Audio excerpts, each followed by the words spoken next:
Hi, I'm here with Jim Presissler, CEO of Trade.io. It's probably not a coin you have heard of because right here, it's not even been launched yet, and we are behind the scenes in Kuala Lumpur right before their expo tomorrow, where we're going to share this with the rest of the world. But you're hearing it right here first with me, Eugene Tay, on CryptoCentral.net.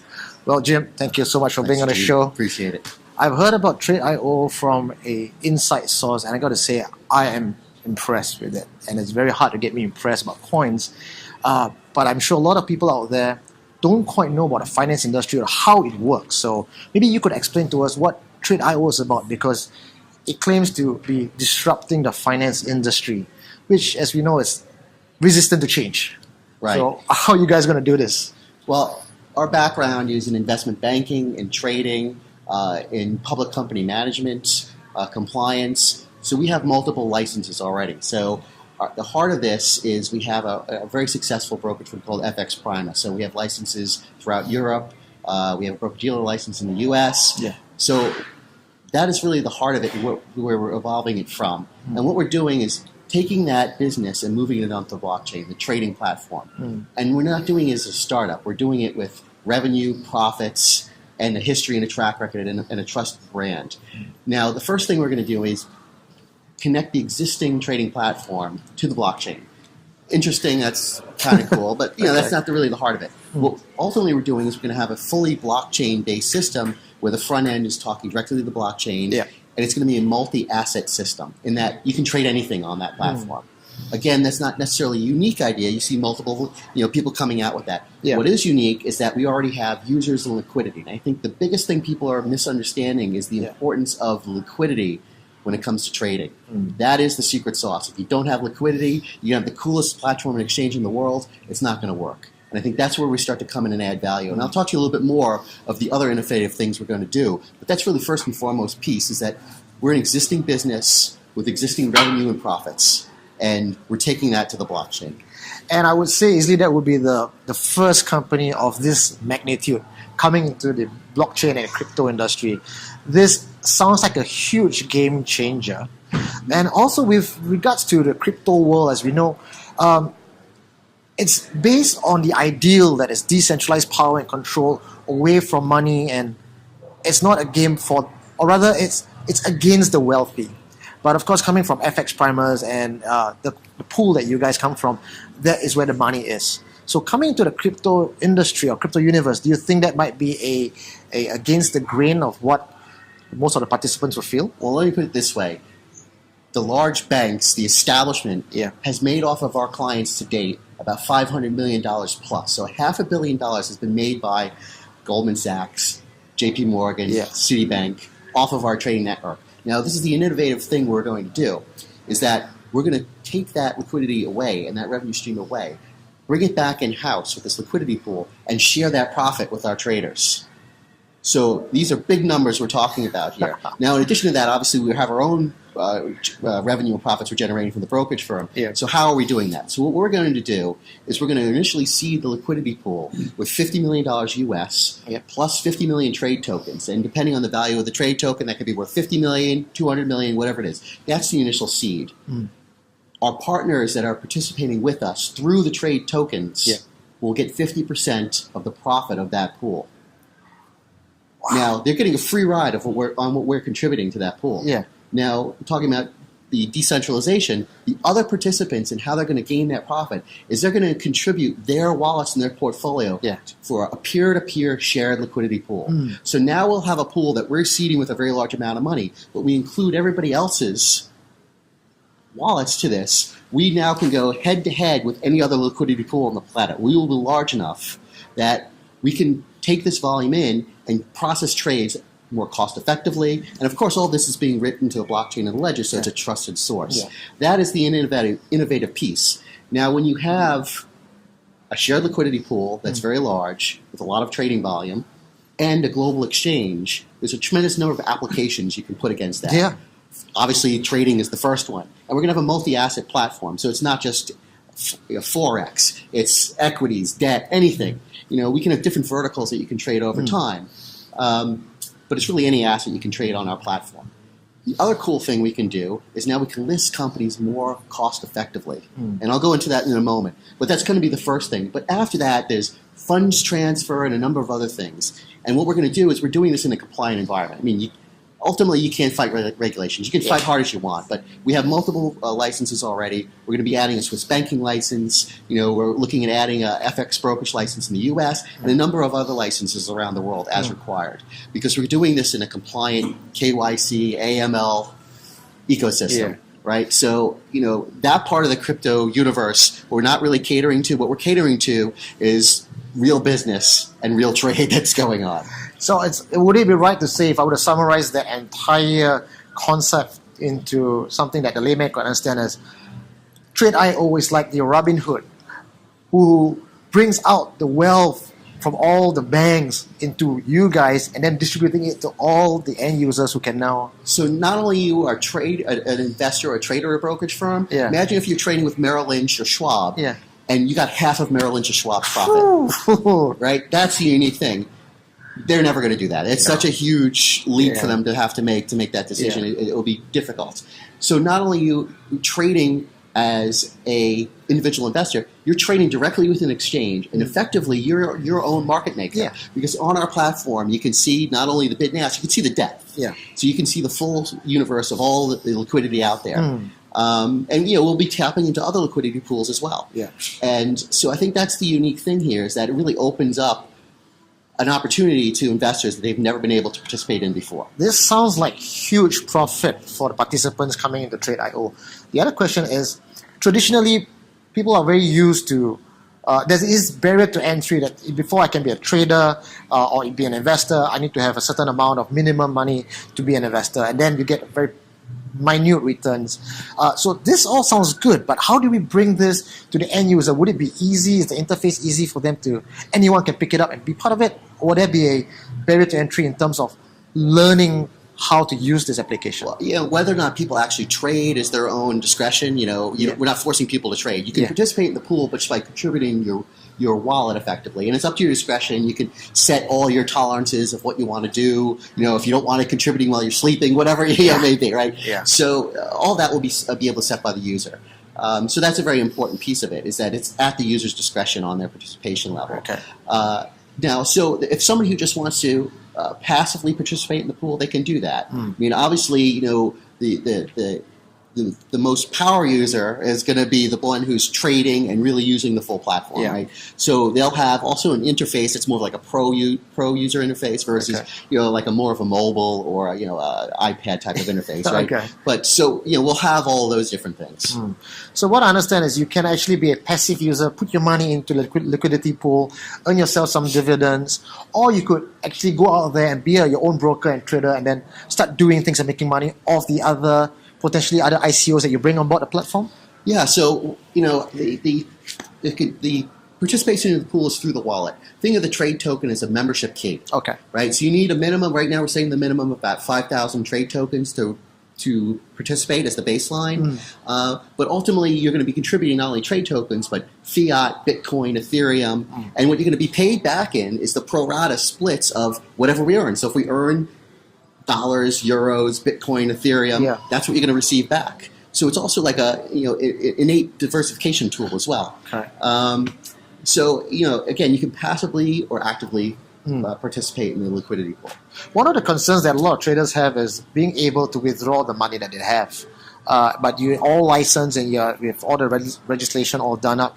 But what about different countries having their own regulations? They still be affecting you guys, right? In terms of the way the traders were able to draw out their money? Right. Do you have and that's why on the regulatory standpoint, we're going for the higher standards of licenses in the U.S., the Swiss banking license, and so on, because we want to meet the highest level. We want to set the bar, the gold standard, and that's what we've done all along. So yes, we're going to really focus on that. It's a very important piece because we want to set the path of what everybody else should be doing.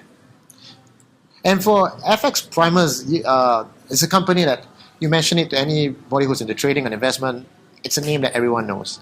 And also that's going to bring up some questions like, Why would Trade.io, who's being backed by FX primers, need to run a fundraising ICO? You guys have the money already. So again, with regards to the white paper, which most people actually may not read, is how then do Trade.io use these funds that is coming in, and how will it benefit the participants? Right. So effectively, this is the membership key to the shared liquidity pool. So you need to seed that pool with money, and that, we're making a major contribution. The other users are making a contribution. The other utility of the token is to buy IPOs. So you could be listed on NASDAQ, or you could be listed on our exchange, which is basically a global exchange. Yeah. Now, the advantages of listing to that exchange are lower costs. And we can talk about in a minute exactly what those lower costs are and how that's going to affect the industry. But that's another revolutionary example of how we can take this very powerful liquidity pool and exchange and apply it to something and save everybody money. Who are we saving money? We're saving money for companies and investors. Just to talk very briefly, if you want to list your company, let's just say you want to raise $100 million. Your options are you're going to go to an investment bank, you're going to pay them 7-8%. Then behind the scenes, you've got NASDAQ fees, transfer agent fees. Everybody on the scene, you got companies like DTCC, which is kind of the major ledger of the whole industry. Yeah. Well, the reality is that the blockchain gets rid of all the back-end stuff. It goes to zero. Complete elimination. What we can do on the fundraising front is we're not going to charge you 8%. We'll charge you maybe 2%, depending on the size of the raise, 2%, maybe 3% equity. So now you look at the cost to list, it's a 90% reduction in ongoing and upfront costs. So let's just say you're a company with that $100 million raise, instead of paying $10 million in fees, you pay $2 million in fees. Oh. Who benefits from that $8 million? Companies do, and ultimately, which is the important piece, the investors benefit, because the value of what they own is now that much higher. Yeah. So that's the first piece. The other interesting thing about the global exchange is that we can better target how the companies and the investors match up. And what do I mean by that? Let's just say you have the greatest branded company in Malaysia. Everybody in Malaysia knows you. Yeah. Well, what are my options to go public? I can try to list locally, but typically liquidity is not there in the markets. So you get lower multiples. You don't get the ongoing support. I can try maybe to go list in Hong Kong or NASDAQ. Yeah. Problem is that the people in the U.S. don't know who I am. I don't get the multiple. The people in Malaysia who know me can't buy my stock because they can't buy the NASDAQ stock. Okay, so what do? Our alternative is, because we're a global exchange, we can match the investors that know the company with the company more directly in a liquid platform. So this will open up finance in a whole new way. Because if you look at the majority of companies that are public, they're from 3 places: the United States, Europe, and China. Right? Yeah. Everybody else gets the shaft. Yeah. By bringing this in, we're really going to, spur innovation, because we're going to be bringing financing alternatives to these other markets that have been just completely deprived. I think this can economically help spur growth and innovation in a lot of places, which has been primarily unavailable to them to now. This is going to blow out of proportion, because a lot of innovations that has been hidden behind all the red tapes and all this, big machinery is now going to be able to list there, and the whole world can benefit from this. Correct. And for the participants or the investors in the Trade.io, we now have more products to actually put our money in, and the whole community grow as a whole. And that's the idea. And, imagine how is this disruptive to the existing banking system? As you know, a large percentage of the bank's revenues is paid out as compensation fees to the employees. Well, imagine them going to their employees the next day and say, "Sorry, man, I got to cut your commission 90%. It's not going to happen. Because we're coming at this fresh, and we're not coming at it from a startup. We're coming at it from a very strong head start. Yeah. We can do these innovative things where everybody else is going to be, oh, no. And it's very much akin to what Amazon did to the retailers. Yeah. Right? They became a retail exchange platform, which commoditized the rest of the industry. And we can do the same thing here. We can, in some cases, get rid of it, like the whole ledger back-end piece of the industry goes to zero. The other piece, we're going to reduce fees 80%.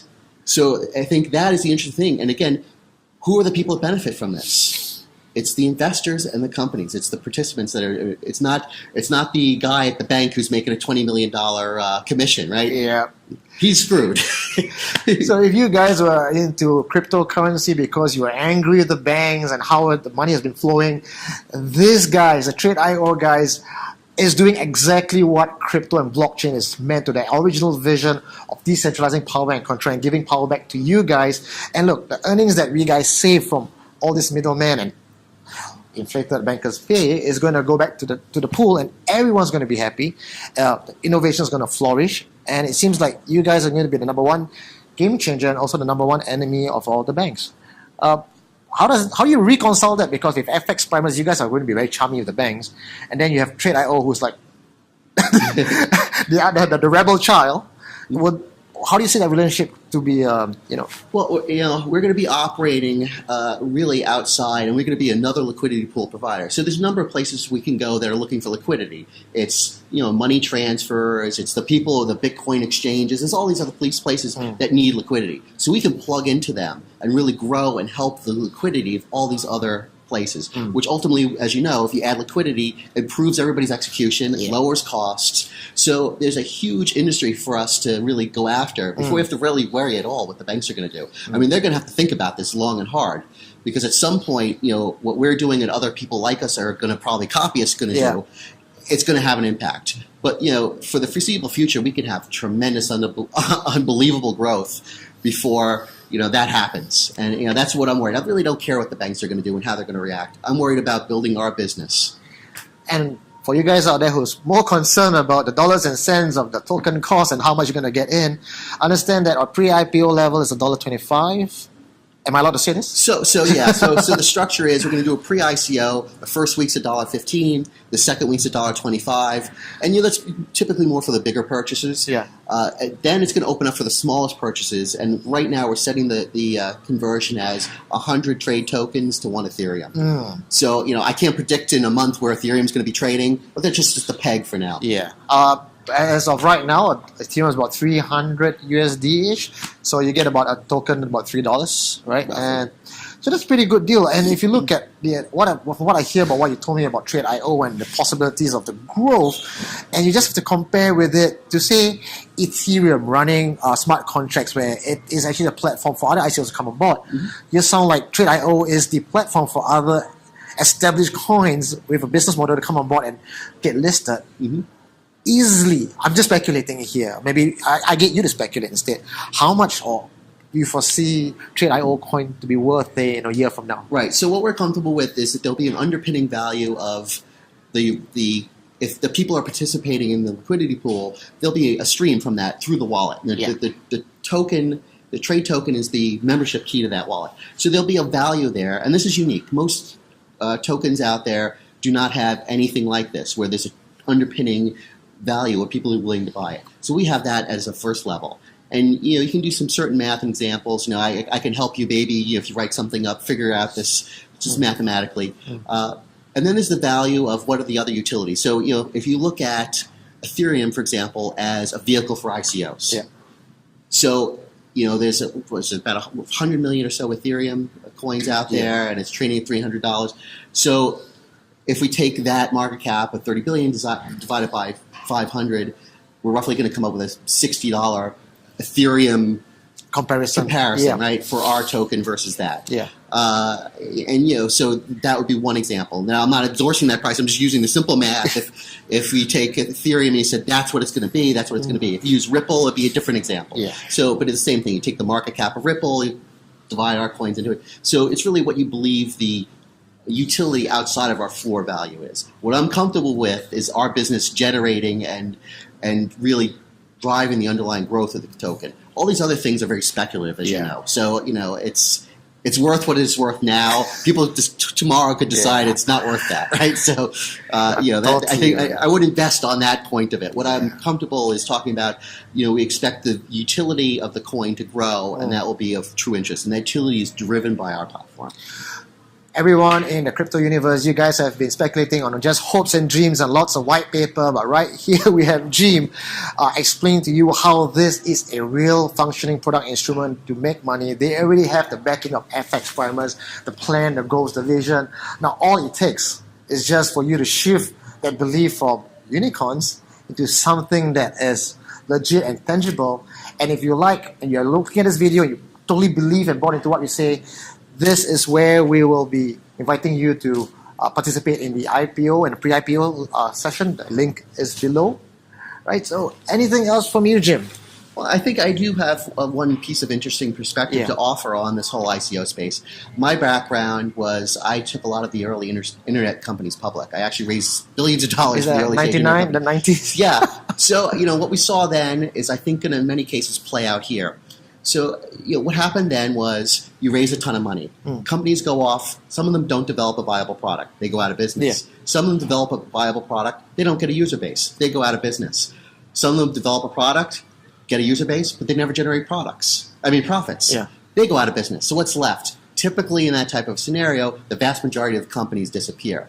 And what happens is you see a big spike up, a spike down, but when the companies survive, come out that next wave, they're multiples higher. So, that's why Amazon is 500 billion, right?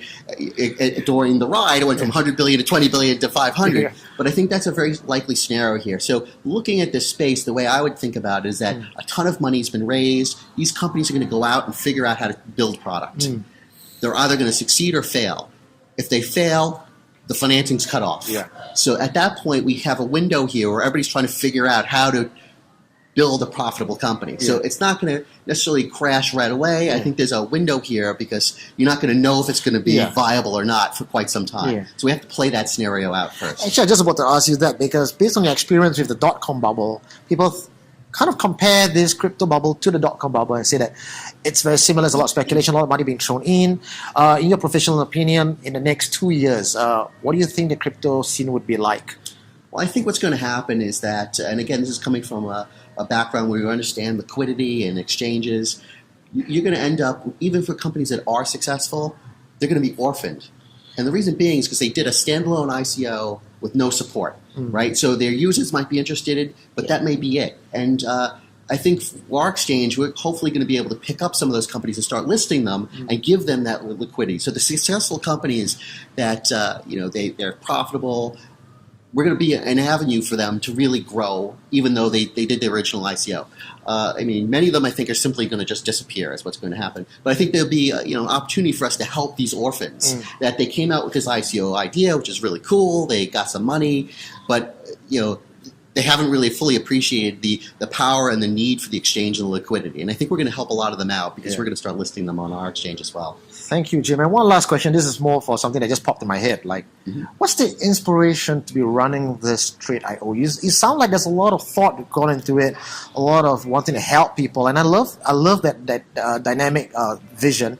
But what was that inspiration behind all this? Yeah, so I think the inspiration is that we want to democratize the industry, and really we know how much profits are being generated off the back of investors, and there's an opportunity for us to make a lot of money, but also pass a tremendous amount of that back to people, and at the same time lower everybody's costs, give them a better ability to trade. And there's a lot of things we can do here to help particularly the smaller investors, because traditionally those are the guys that just get screwed. Yeah. And I think that's where we can help a lot. And I think that's where, if we could do that, we can really help the investors. Ultimately, as I talked about, helping the economies grow. I think that's the inspiration here, is we can do a lot of good.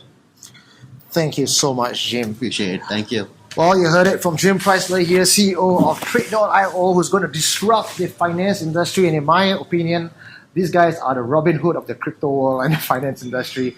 Well, this is definitely a 5-star rating coin for me, and I definitely recommend this to all you viewers out there. So click on the link below to get in on the action. My name is Eugene Tay. You're watching CryptoCentral.net. Thank you. Thanks.